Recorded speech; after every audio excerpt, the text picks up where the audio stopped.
mình thì hôm nay thì mình sẽ thanh lý sushi cũ giá rẻ nha các bạn.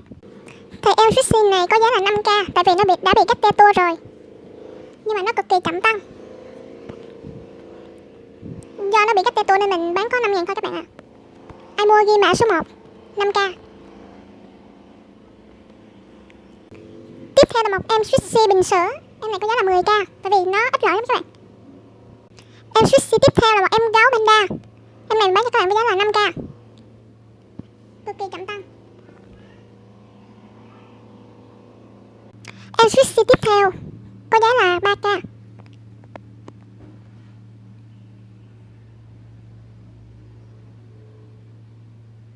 Em sushi thứ 4 là em mèo, cái mặt nghênh nghênh nhưng mà em bị gấp ở chỗ này rồi. Mình bán cho các bạn với giá là 2k. Mình chỉ nhận đơn hàng sỉ thôi nha các bạn. Em sushi tiếp theo là một em khoai tây chiên. Em này có giá là 5k. Em này có giá là 3k nha các bạn. Nó hơi sẫm màu rồi nha các bạn.